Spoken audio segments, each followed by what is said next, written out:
long before the wrinkles found their way to her face, and before her voice became as soft as the evening wind. Mama Nina was a young woman whose laughter could light up the whole village. Her real name was Nina Okoro, but everyone simply called her Mama Nina, not because she was old, but because she was known for her nurturing heart. She grew up in a small village where people believed that a woman's strength is tested when life turns its back on her. That test came early for Nina. She married young to a man named Okafor, and for a while life seemed promising. But just 2 years into the marriage, after giving birth to her first and only child, her husband left for the city in search of greener pastures, and never came back. Nina waited for years, hoping to see his shadow on the dusty village road one evening. But he never returned. Letters stopped coming. Money stopped coming. It was as though he had vanished into thin air. Left alone, Nina poured her love into raising her daughter, Chinyere. She worked in the village market selling roasted maize, washed people's clothes, and farmed from sunrise to sunset. Her hands hardened, her skin darkened under the sun, but her spirit remained strong. Years later, Chinyere grew into a beautiful young woman, intelligent, ambitious, and full of dreams. But just when Nina thought life would finally smile on her, tragedy struck. Chinyere fell ill with a sickness that no herbal remedy or village doctor could cure. For months, Nina stayed by her side, whispering prayers, cooking special meals, and spending her last savings on medicine. But one rainy evening, as thunder rolled across the skies, Chinyere took her final breath. In her last moments, she placed her newborn daughter, Amaka, into Nina's arms and whispered, "Mama, take care of her. She is all I have." And just like that, Nina's world broke in two. She buried her only child with her own hands trembling, but she did not let grief take her strength. Instead, she made a silent vow at the graveside. "Amaka will never lack love. I will raise her as if she is the only treasure left on earth." And so, under the scorching sun and in the heavy rains, Mama Nina began a new chapter of her life, not for herself, but for the little life cradled in her arms. Raising a child is never easy.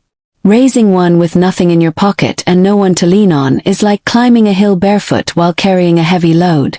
But Mama Nina was determined. Her mornings started before the first cock crowed. By the time the rest of the village was still stretching on their mats, she was already outside roasting maize by the roadside, hoping to sell enough to buy food for the day. During harvest season, she worked on other people's farms, bending her back from sunrise until the evening breeze cooled the air. Sometimes she came home with aching legs and a sore waist, but the sight of little Amaka smiling made her forget her pain. At night, she would sit Amaka on her lap and tell her stories under the dim light of a kerosene lamp. Stories about wise tortoises, brave hunters, and women who survived impossible trials. And in between those tales, she would whisper, "My daughter, life is not easy, but with respect, humility, and hard work, you will go far." Money was always scarce. Some days, Mama Nina would pretend she had already eaten, just so Amaka could have the only meal in the house. She patched Amaka's school uniforms over and over until the cloth almost turned into a quilt of different fabrics. But she had one goal: education. She wanted Amaka to be more than just another village girl. She wanted her to stand tall in the world, to wear her knowledge like a crown. So when Amaka finished primary school, Mama Nina sold her only goat and part of her late husband's old farmland to pay for Amaka's admission into a secondary school in town.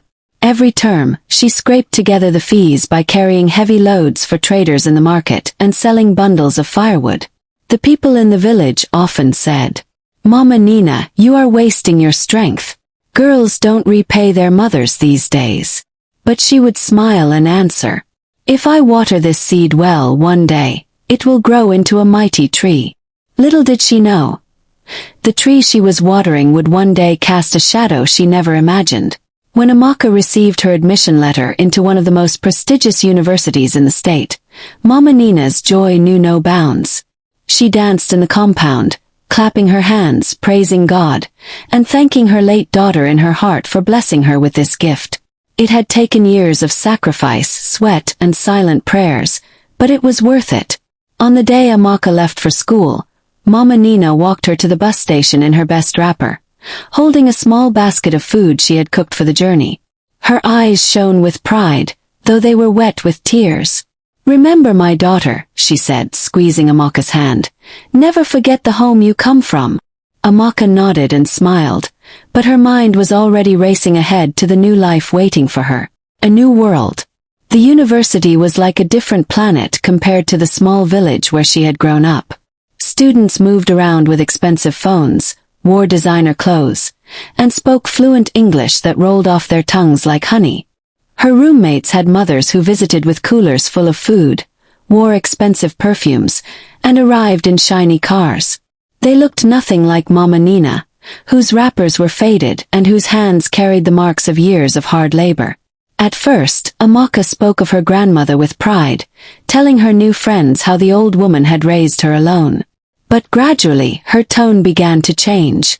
When friends asked to see photos, she avoided showing any. When Mama Nina called, she sometimes let the phone ring out muttering, "Ah, Mama again.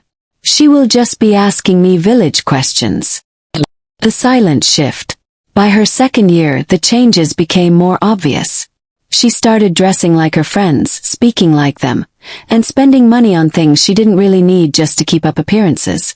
One weekend, Mama Nina arrived at the campus unannounced, bringing yam, dried fish, and palm oil from the village. She stood outside Amaka's hostel, waiting under the hot sun. When Amaka came out and saw her, her smile froze. Her friends were watching. "Mama, you should have told me before coming," she whispered, forcing a smile but with eyes that begged her grandmother to leave quickly. Mama Nina didn't miss the shame in her granddaughter's voice.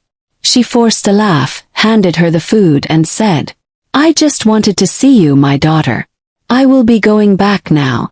She turned and walked away slowly, her heart heavy with a pain she could not name. That day, something in Amaka's heart shifted. And not for the better. The change did not happen overnight.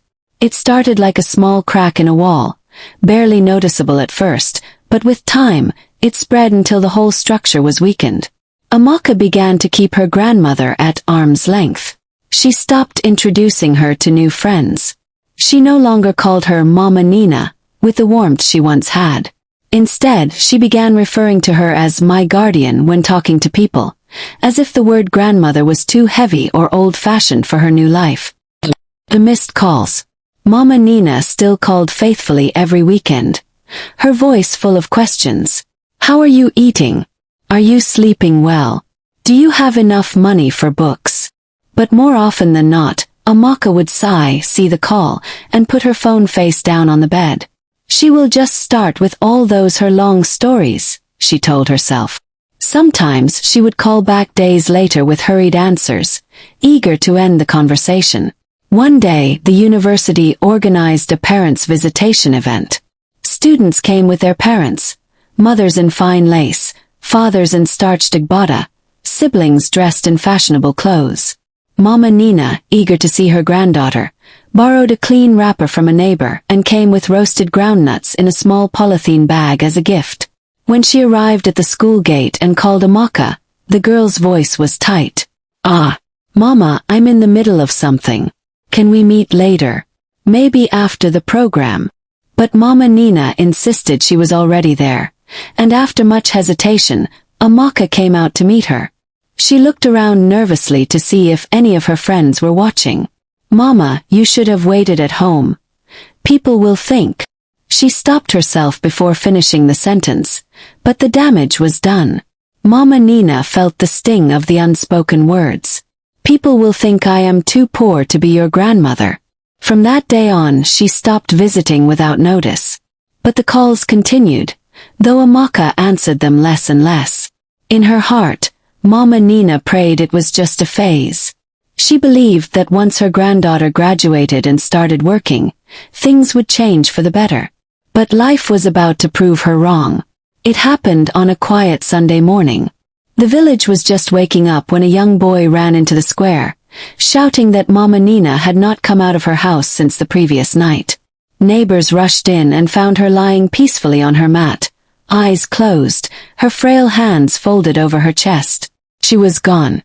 Amaka was at a weekend getaway with friends when her phone rang.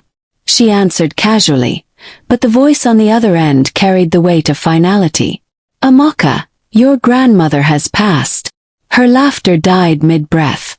For a moment, she felt a chill spread through her, but then she muttered, "Okay, I'll try to come." She didn't leave immediately.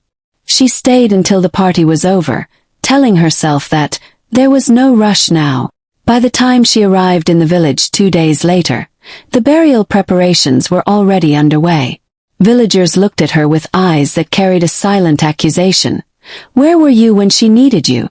Mama Nina was laid to rest under the shade of the mango tree she had planted years ago. Amaka stood there dry-eyed, unsure how to grieve someone she had kept at a distance for so long. After the burial, the village chief called her aside. He held a small envelope sealed with red wax. "Your grandmother left this with me before she died," he said. Inside was a simple letter written in shaky handwriting. "My dear Amaka, I always prayed that you would remember me with love. I kept a piece of land and my savings for you, but I have decided to give them to the village orphanage instead. May you one day understand that wealth is nothing without the people who stood by you when you had nothing. Mama Nina." The words hit her like a stone to the chest. She realized she had not only lost her grandmother, she had lost her blessings too. The sound of children playing near the orphanage that afternoon burned in her ears. For the first time in years she wept, not because of what she had lost, but because of what she had thrown away. After the burial, the village felt emptier than Amaka remembered. Every corner seemed to echo with memories she had ignored for too long. She walked past the small hut where Mama Nina used to roast maize. The stool was still there, worn smooth from years of use. The kerosene lamp still sat by the window, its glass blackened with soot. In her mind, she could hear that gentle voice. "My daughter, never forget the home you come from."